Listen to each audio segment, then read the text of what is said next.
Hello everyone, good morning. Today we are going to start our next topic, that is India begins to reindustrialize. किस तरीके से India में वापस से industries का डेवलपमेंट हुआ. After independence, the process of rebuilding the economy started and India went for centralized planning. Independence के बाद में जो हमारी इकोनॉमी में रीबिल्डिंग का प्रोसेस था वो फिर से शुरू किया गया और इंडिया फिर से एक सेंट्रलाइज्ड प्लानिंग करने लगा. The first 5-year plan was implemented in 1952 due to importance was given to the establishment of modern industries. India ने फिर से फर्स्ट 5 ईयर प्लान में 1952 में जो इम्प्लीमेंट किया था उसी को इम्पोर्टेंस दिया मॉडर्न इंडस्ट्रीज़ के इस्टेब्लिशमेंट के लिए.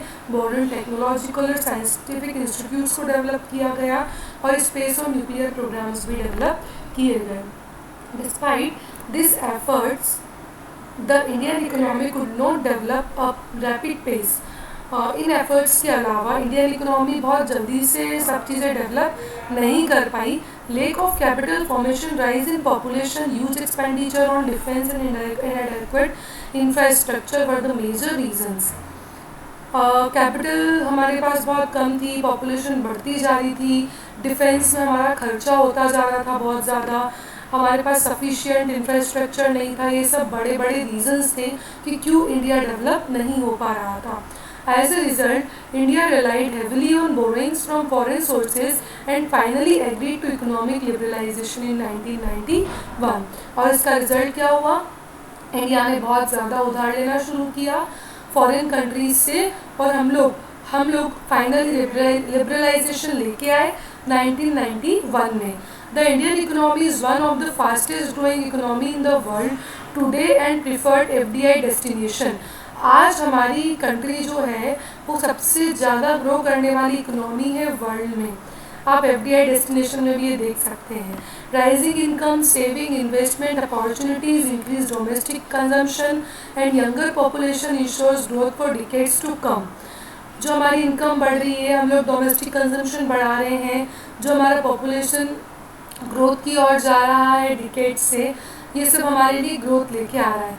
The high growth sectors have been identified which are likely to grow at rapid pace world over, and the recent initiative of the growth of India such as Make in India, Skill India, Digital India and roll out of the foreign trade policy FTP 2015 to 2020 is expected to help in the economy in terms of exports and imports and trade balance.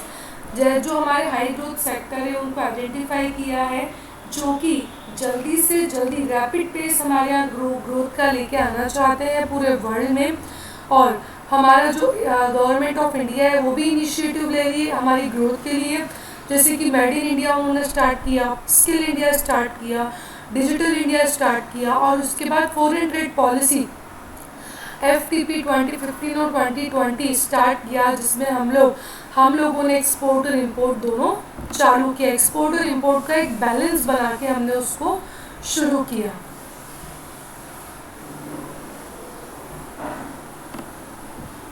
तो nature और concept क्या है business का, ये हम पढ़ते हैं. हमारी कंट्री में क्या रहा, कैसे रहा. The term business is derived from the word busy. जो टर्म बिजनेस है वो बिजी वर्ड से मिलके बना है. इसका मतलब होता है बीइंग बिजी, हमेशा बिजी रहना.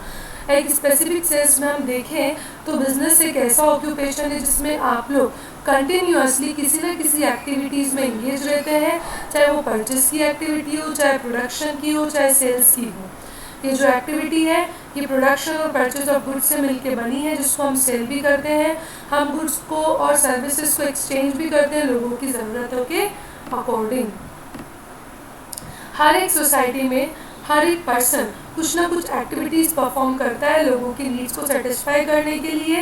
ये जो एक्टिविटीज़ है इसको दो ग्रुप में डिवाइड किया है. One is economic and second is non economic. Economic activities वो एक्टिविटीज़ होती है जब भी हम कोई एक्टिविटीज़ परफॉर्म करते हैं उसके एक्सचेंज में हम हमारे लिवलीहुड को रन करने के लिए कुछ ना कुछ अर्न करते हैं. हम लोग जो भी एक्टिविटी परफॉर्म करते हैं उसके एक्सचेंज में हम कुछ ना कुछ लेते हैं, चाहे वो मनी ही क्यों नहीं हो.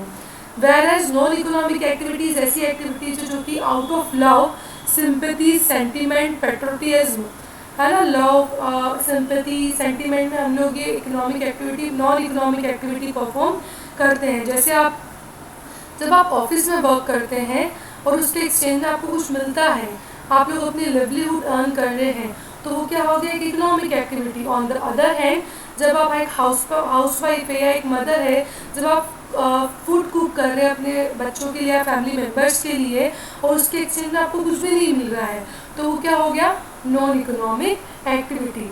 अभी आज आपको क्या करना है, आपको नॉन इकोनॉमिक एक्टिविटी और इकोनॉमिक एक्टिविटी को फाइंड आउट करना है अपने आसपास के एनवायरनमेंट में चेक करके।